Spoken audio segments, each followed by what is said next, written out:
ನಮಸ್ಕಾರ ವೀಕ್ಷಕರೇ. ಸಂಸತ್ನಲ್ಲಿ ಪುಸ್ತಕದ ವಿಚಾರದಲ್ಲಿ ಗಲಾಟೆ ಮುಂದುವರೆದಿದೆ. ಒಂದು ಕಡೆ ರಿಲೀಸ್ ಆಗದ ಪುಸ್ತಕದ ಪ್ರತಿ ಹಿಡಿಕೊಂಡು ರಾಹುಲ್ ಗಾಂಧಿ ಮೇಲಿಂದ ಮೇಲೆ ಆರೋಪಗಳನ್ನು ಮಾಡ್ತಾ ಇದ್ರೆ, ಇನ್ನೊಂದು ಕಡೆ ಅಮೆರಿಕ ಹಾಗೂ ಭಾರತ ಟ್ರೇಡ್ ಡೀಲ್ ಕುರಿತಂತೆ ಸುಳ್ಳು ಸುದ್ದಿ ಹರಡಿಸುವ ಕೆಲಸ ದೊಡ್ಡ ಮಟ್ಟದಲ್ಲಾಗ್ತಾ ಇದೆ. ಆದರೆ ಕಾಂಗ್ರೆಸ್ ನೇತೃತ್ವದ ಮಿತ್ರ ಪಕ್ಷಗಳು ಯಾವ ಮಟ್ಟದಲ್ಲಿ ಸುಳ್ಳು ಸುದ್ದಿ ಹರಡಿಸ್ತಾ ಇದೆಯೋ ಅದನ್ನ ಅದೇ ತೀವ್ರತೆಯಲ್ಲಿ ಕೌಂಟರ್ ಮಾಡೋ ಕೆಲಸಗಳು ಕೂಡ ಎನ್ಡಿಎ ಕಡೆಯಿಂದ ಆಗ್ತಾ ಇದೆ. ರಾಹುಲ್ ಒಂದು ಪುಸ್ತಕ ತೋರಿಸಿದ್ರೆ ಇಡೀ ಗಾಂಧಿ ಕುಟುಂಬದ ಚರಿತ್ರೆಯನ್ನು ಬಿಚ್ಚಿಡು 10 ಪುಸ್ತಕಗಳ ಬಗ್ಗೆ ಬಿಜೆಪಿ ಸಂಸದ ನಿಶಿಕಾಂತ್ ದುಬೆ ಬಿಚ್ಚಿಡ್ತಾ ಹೋಗಿದ್ದಾರೆ. ಇದರ ಬೆನ್ನಲ್ಲೇ ಆಯಾ ಪುಸ್ತಕದಲ್ಲಿ ಯಾವೆಲ್ಲ ವಿಷಯ ಇದ್ವು ಅನ್ನೋದು ಸೋಷಿಯಲ್ ಮೀಡಿಯಾದಲ್ಲೂ ಕೂಡ ದೊಡ್ಡ ಮಟ್ಟದಲ್ಲಿ ಚರ್ಚೆಯನ್ನು ಹೊತ್ತಿಸಿದೆ. ಇದರ ಮಧ್ಯೆ ಕೇಂದ್ರ ಸಚಿವರೊಬ್ಬರು ರಾಹುಲ್ ಎದುರು ನಿಂತುಕೊಂಡು ನೀನು ದೇಶದ ವೈರಿ ಅಂತ ಗಟ್ಟಿಯಾಡಿ ಹೇಳಿದ್ದಾರೆ. ಇದೆಲ್ಲವನ್ನ ಒನ್ ಬೈ ಒನ್ ವಿವರಿಸ್ತಾ ಹೋಗ್ತೀವಿ. ಈ ವಿಡಿಯೋವನ್ನ ತಪ್ಪದೆ ಕೊನೆ ತನಕ ನೋಡಿ. ಅದಕ್ಕೂ ಮುನ್ನ NSVC ಶರ್ಮಾ ಚಾನಲ್ ಅನ್ನ ತಪ್ಪದೆ ಸಬ್ಸ್ಕ್ರೈಬ್ ಮಾಡಿ.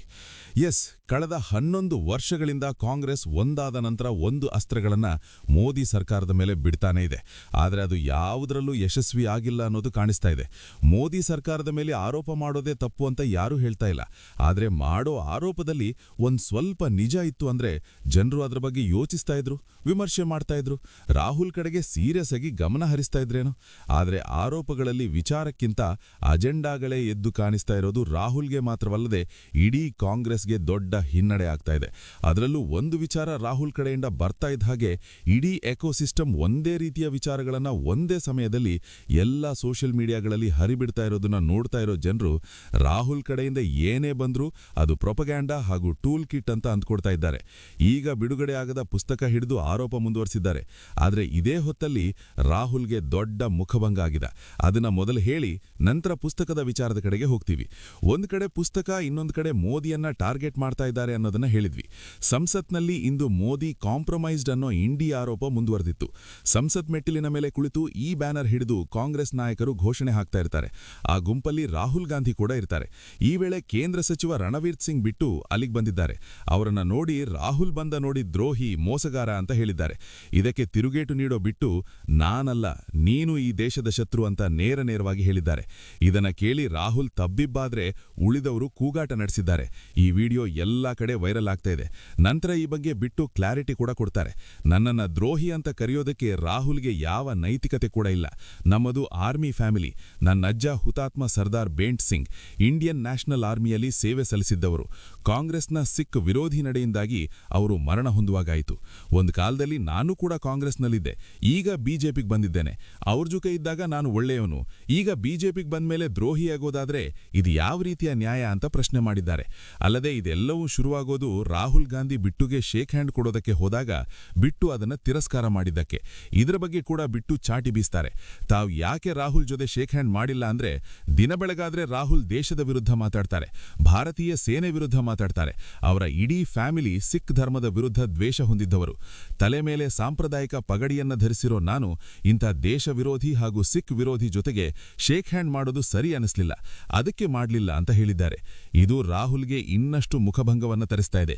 ಇನ್ನು ಪುಸ್ತಕದ ವಿಚಾರಕ್ಕೆ ಬಂದ್ರೆ ಮೊನ್ನೆ ಒಂದಷ್ಟು ಪೇಪರ್ಗಳನ್ನ ಹಿಡಿದು ಬಂದಿದ್ದ ರಾಹುಲ್ ನರವಾಣೆ ಪುಸ್ತಕದಲ್ಲಿ ಅವರು ಬರೆದಿರೋ ದಾಖಲೆಗಳು ಅಂತ ತೋರಿಸಿದ್ರು. ಆದ್ರೆ ಇವತ್ತು ಒಂದು ಪುಸ್ತಕವನ್ನ ಹಿಡ್ಕೊಂಡು ಬಂದಿದ್ರು. ಇದು ಎಲ್ಲರಲ್ಲೂ ಗೊಂದಲ ಮೂಡಿಸ್ತಾ ಇತ್ತು. ಯಾಕಂದ್ರೆ ನರವಾಣೆ ಬರೆದಿರೋ ಪುಸ್ತಕ ಇನ್ನೂ ಬಿಡುಗಡೆ ಆಗಿಲ್ಲ ಅನ್ನೋದು ದೇಶಕ್ಕೆ ಗೊತ್ತಿರೋ ಸತ್ಯ. ಆದ್ರೆ ರಾಹುಲ್ ಕೈಯಲ್ಲಿ ಮಾತ್ರ ಗ್ರಂಥದ ರೀತಿಯ ಒಂದು ಪುಸ್ತಕ ಇತ್ತು. ಅದನ್ನ ಓಪನ್ ಮಾಡಿ ನರವಾಣೆ ಈ ರೀತಿ ಬರೆದಿದ್ದಾರೆ ಅನ್ನೋದನ್ನ ರಾಹುಲ್ ಓದ್ತಾರೆ. ಚೀನಾ ಜೊತೆ ಸಂಘರ್ಷ ನಡೆದಾಗ ಭಾರತ ಸರ್ಕಾರ ಮಂಡಿಯೂರಿದೆ, ನಮ್ಮ ನೆಲವನ್ನ ಚೀನಾ ವಶಪಡಿಸಿಕೊಂಡಿದೆ ಅನ್ನೋದು ಈ ಪುಸ್ತಕದಲ್ಲಿದೆ ಅನ್ನೋ ರೀತಿ ಅವ್ರು ಹೇಳ್ತಾರೆ. ಆದರೆ ಈ ಬಗ್ಗೆ ಖುದ್ದು ನರವಾಣೆಯೇ ಎಲ್ಲೂ ಇನ್ನೂ ಹೇಳಿಕೆ ಕೊಟ್ಟಿಲ್ಲ. ಮೊದಲಾಗಿ ನಮ್ಮ ದೇಶದ 1 ಇಂಚು ಜಾಗವನ್ನು ನಾವು ಬಿಟ್ಟುಕೊಟ್ಟಿಲ್ಲ ಅನ್ನೋದನ್ನ ಸಾಕಷ್ಟು ಸಲ ಹೇಳಿದ್ದಾರೆ. ಆದ್ರಿಂದ ಈ ವಿಚಾರ ಇಲ್ಲಿಗೆ ಮುಗಿಯದೆ ಮುಂದೆ ತೀವ್ರ ಸ್ವರೂಪ ಪಡೆಯುವ ಎಲ್ಲಾ ಲಕ್ಷಣಗಳು ಕಾಣಿಸ್ತಾ ಇದೆ. ಒಂದು ಕಡೆ ರಾಹುಲ್ ಬಿಡುಗಡೆ ಆಗದ ಪುಸ್ತಕವನ್ನ ಇಟ್ಕೊಂಡು ಹಂಗಾಮ ಮಾಡ್ತಾ ಇದ್ರೆ, ಇತ್ತ ಬಿಜೆಪಿ ಸಂಸದ ನಿಶಿಕಾಂತ್ ದುಬೆ ಆಲ್ರೆಡಿ ಬಿಡುಗಡೆ ಆಗಿರೋ ಗಾಂಧಿ ಕುಟುಂಬ ದೇಶಕ್ಕೆ ಮಾಡಿರೋ ದ್ರೋಹಗಳ ಬಗ್ಗೆ ಉಲ್ಲೇಖ ಇರೋ ಪುಸ್ತಕಗಳನ್ನ ಸಂಸತ್ನಲ್ಲಿ ಜನರಿಗೆ ಪರಿಚಯಿಸಿದ್ರು.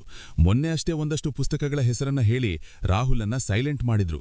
ಇದನ್ನ ಗಮನಿಸಿದ್ದ ಮೋದಿ ದುಬೆಗೆ ಪ್ರಶಂಸೆ ನೀಡಿದ್ರು. ಇವತ್ತು ಸುಮಾರು 6 ಪುಸ್ತಕಗಳ ಮುಖಪುಟವನ್ನ ತೋರಿಸಿ ಅದರಲ್ಲಿ ಏನಿದೆ ಅನ್ನೋದನ್ನ ಹೇಳ್ತಾರೆ. ಈ ಪೈಕಿ ಮೊದಲನೇದು ಎಡ್ವಿನ್ ಅಂಡ್ ನೆಹರು. ಇದರಲ್ಲಿ ನೆಹರು ಪಾಕಿಸ್ತಾನಿ ಲಿಂಕ್ ಬಗ್ಗೆ ಮಾಹಿತಿ ಇದೆ ಅಂತ ಆರೋಪಿಸ್ತಾರೆ. ಇನ್ನೊಂದು ರೆಮಿನಿಸೆನ್ಸಸ್ ಆಫ್ ನೆಹರು ಏಜ್. ಈ ಪುಸ್ತಕ ಬರೆದಿದ್ದು ನೆಹರು ಸೆಕ್ರೆಟರಿ ಆಗಿದ್ದ ಎಂಒ ಮತಾಯಿ. ಇದರಲ್ಲಿ ಶಿ ಅನ್ನೋ ಒಂದು ಅಧ್ಯಾಯದಲ್ಲಿ ಇಂದಿರಾ ಗಾಂಧಿ ಹಾಗೂ ಮತಾಯಿ ನಡುವೆ ಇದ್ದ 12 ವರ್ಷಗಳ ಸಂಬಂಧದ ಬಗ್ಗೆ ಬರೆಯಲಾಗಿತ್ತು. ಆದರೆ ಅದನ್ನ ಪುಸ್ತಕದಿಂದ ತೆಗೆದುಹಾಕಲಾಗಿದೆ ಅನ್ನೋ ಮಾಹಿತಿಗಳು ಓಡಾಡ್ತಾ ಇದೆ. ಇನ್ನೊಂದು ಪುಸ್ತಕ ಜೆವಿಆರ್ ಮೋರೋ ಬರೆದಿರೋ ದ ರೆಡ್ ಸ್ಯಾರಿ. ಇದರಲ್ಲಿ ಸೋನಿಯಾ ಗಾಂಧಿ ಯಾರು, ಆಕೆ ಹಿನ್ನೆಲೆ ಏನು, ಕಾಂಗ್ರೆಸ್ ಹಾಗೂ ಸೋನಿಯಾ ಚರಿತ್ರೆ, ಭ್ರಷ್ಟಾಚಾರ ಎಲ್ಲವನ್ನೂ ಬರೆಯಲಾಗಿತ್ತು. ಆದರೆ ಈ ಪುಸ್ತಕದ ಬಿಡುಗಡೆ ತಡೆಯೋದಕ್ಕೆ ದೊಡ್ಡ ಮಟ್ಟದ ಪ್ರಯತ್ನ ನಡೆದಿತ್ತು. ಉಗ್ರ ಸಂಘಟನೆಗಳ ಮೂಲಕ ಬೆದರಿಕೆ ಹಾಕುವ ಕೆಲಸ ಆಗಿತ್ತು ಅನ್ನೋ ಆರೋಪಗಳು ಕೂಡ ಮುನ್ನೆಲೆಗೆ ಬಂದಿವೆ. ಹಾಗೆ ಬೋಫೋರ್ಸ್ ಗೇಟ್, ಇದರಲ್ಲಿ ಗಾಂಧಿ ಫ್ಯಾಮಿಲಿಯ ಎಲ್ಲಾ ಸ್ಕ್ಯಾಂಡಲ್ಗಳನ್ನು ಉಲ್ಲೇಖಿಸಿದ್ದಾರೆ. ಮತ್ತು ದ ಆಕ್ಸಿಡೆಂಟಲ್ ಪಿಎಂ, ಈ ಪುಸ್ತಕ ಮಾಜಿ ಪ್ರಧಾನಿ ಮನಮೋಹನ್ ಸಿಂಗ್ ಗಾಂಧಿ ಫ್ಯಾಮಿಲಿ ಕೈಗೊಂಬೆ ಆಗಿದ್ರು ಅನ್ನೋದನ್ನ ತೋರಿಸುತ್ತೆ. ಇದೆಲ್ಲದರ ಬಗ್ಗೆ ನಿಶಿಕಾಂತ್ ದುಬೆ ಹೇಳ್ತಾರೆ, ಇದನ್ನ ಹೊರತುಪಡಿಸಿ Indian summer, the secret history of end of empire, ಹಾಗೆ ದ ಅನ್ಸೀನ್ ಇಂದಿರಾ ಗಾಂಧಿ, ಈ ಪುಸ್ತಕ ಬರೆದಿದ್ದು ಅವರ ಪರ್ಸನಲ್ ಡಾಕ್ಟರ್ ಕೆಪಿ ಮಾಥುರ್. ಇದೆಲ್ಲವೂ ಕೂಡ ಈಗ ಮುಂದೆ ಒಂದು ಚರ್ಚೆಗೆ ಒಳಗಾಗ್ತಾ ಇದೆನೋ. ದುಬೆ ಈ ಪುಸ್ತಕಗಳ ಬಗ್ಗೆ ಮಾತು ಆರಂಭಿಸುತ್ತಾ ಇದ್ದಂತೆಯೇ ವಿಪಕ್ಷ ನಾಯಕರೆಲ್ಲ ದೊಡ್ಡ ಮಟ್ಟದಲ್ಲಿ ಗದ್ದಲ ಆರಂಭಿಸೋದಕ್ಕೆ ಶುರು ಮಾಡ್ತಾರೆ. ಗಾಂಧಿ ಫ್ಯಾಮಿಲಿಗೆ ದುಬೆ ಅವಮಾನ ಮಾಡಿದ್ದಾರೆ ಅನ್ನೋ ಆರೋಪ ಮಾಡ್ತಾರೆ. ಗದ್ದಲದಿಂದ ಸದನವನ್ನ ಮುಂದೂಡು ಪರಿಸ್ಥಿತಿ ಕೂಡ ನಿರ್ಮಾಣ ಆಗುತ್ತೆ. ದುಬೆ ಕ್ಷಮೆ ಯಾಚಿಸಲೇಬೇಕು ಅನ್ನೋ ಕೂಗು ಕೂಡ ವಿಪಕ್ಷಗಳ ಕಡೆಯಿಂದ ಬರ್ತಾ ಇದೆ. ಏನೋ ಸಂಸತ್ ಭವನದ ಹೊರಗೆ ಇದೇ ವಿಚಾರ ಕುರಿತಂತೆ ಪ್ರಿಯಾಂಕಾ ರಾಬರ್ಟ್ ವಾದ್ರಾ ದುಬೆ ವಿರುದ್ಧ ಮಾತಾಡ್ತಾರೆ. ಅವ್ರು ಮಾತ್ರ 6 ಪುಸ್ತಕಗಳನ್ನ ತೋರಿಸಿ ಮಾತಾಡೋದಕ್ಕೆ ಯಾಕೆ ಬಿಡ್ತಾ ಇಲ್ಲ, ಅವರಿಗೊಂದು ನ್ಯಾಯ ನಮಗೊಂದು ನ್ಯಾಯನ ಅಂತ ಪ್ರಶ್ನೆ ಮಾಡ್ತಾರೆ. ಇಲ್ಲಿ ಇಂಟ್ರೆಸ್ಟಿಂಗ್ ವಿಚಾರ ಅನಿಸಿದ್ದು, ಇಲ್ಲಿಯ ತನಕ ಆ ಪುಸ್ತಕ ಬಿಡುಗಡೆಯಾಗಿಲ್ಲ ಅನ್ನೋದನ್ನ ಆಡಳಿತ ನಾಯಕರು ಹೇಳ್ತಾ ಇದ್ರು. ಆದ್ರೆ ಪ್ರಿಯಾಂಕಾ ವಾದ್ರಾ ನರ್ವಾಣೆ ಪುಸ್ತಕ ಬಿಡುಗಡೆಯಾಗಿದೆ, ಅಮೆಜಾನ್ನಲ್ಲಿ ನಾವು ಖರೀದಿಸಿದ್ವಿ ಅನ್ನೋ ಮಾತನ್ನ ಹೇಳಿದ್ದಾರೆ. ಇದು ಎಲ್ಲರ ಕುತೂಹಲವನ್ನ ಕೆರಳಿಸ್ತಾ ಇದೆ. ಇನ್ನು ಇದೇ ವೇಳೆ ಬಿಜೆಪಿ ನಾಯಕರು ಗಾಂಧಿ ಫ್ಯಾಮಿಲಿ ಬಗ್ಗೆ ಮಾತಾಡಿ, ಗಾಂಧಿ ಫ್ಯಾಮಿಲಿ ದೇಶಕ್ಕಾಗಿ ಸಾಕಷ್ಟು ತ್ಯಾಗ ಮಾಡಿದೆ ಅಂತ ತಮ್ಮ ಬೆನ್ನನ್ನ ತಾವೇ ತಟ್ಕೊಳ್ಳೋ ಕೆಲಸ ಮಾಡ್ತಾರೆ. ಆದ್ರೆ ಈ ಬುಕ್ ಫೈಟ್ ಸದ್ಯಕ್ಕಂತೂ ನಿಲ್ಲದೆ ಇನ್ನೂ ಸಾಕಷ್ಟು ದಿನಗಳ ಕಾಲ ಮುಂದುವರಿಯೋದು ಕ್ಲಿಯರ್ ಆಗಿ ಕಾಣಿಸ್ತಾ ಇದೆ. ಮತ್ತೊಂದೆಡೆ ಇಂಡಿಯಾ ಯುಎಸ್ ಟ್ರೇಡ್ನಿಂದ ರೈತರಿಗೆ ಸಮಸ್ಯೆ ಆಗ್ತಾ ಇದೆ ಅಂತ ಹೇಳಿ ಮತ್ತೆ ರೈತರ ಹೆಸರಿನ ನಕಲಿ ಹೋರಾಟ ಶುರು ಮಾಡೋದಕ್ಕೂ ಪ್ಲಾನ್ ನಡೀತಾ ಇದೆ. ಈ ಸಂಬಂಧ ಪಿಯೂಷ್ ಗೋಯಲ್ ಕ್ಲಾರಿಟಿ ಕೊಟ್ಟಿದ್ದು, ಈ ಟ್ರೇಡ್ನಿಂದ ರೈತರಿಗಾಗಲಿ ಅಥವಾ ಹಾಲು ಉತ್ಪಾದಕರಿಗೆ ಯಾವ ಸಮಸ್ಯೆ ಇಲ್ಲ ಅನ್ನೋದನ್ನ ವಿವರಿಸಿದ್ದಾರೆ. ಆದ್ರೆ ಗಲಾಟೆ ಮಾಡಬೇಕು ಅಂತ ಮೊದಲೇ ಡಿಸೈಡ್ ಆದವರಿಗೆ ಯಾರು ಏನ್ ಹೇಳಿ ಪ್ರಯೋಜನ ಇಲ್ಲ ಅನ್ನೋ ಹಾಗೆ ಮುಂದೇನಾಗುತ್ತೆ ಅನ್ನೋದನ್ನ ಕಾದ್ ನೋಡಬೇಕು.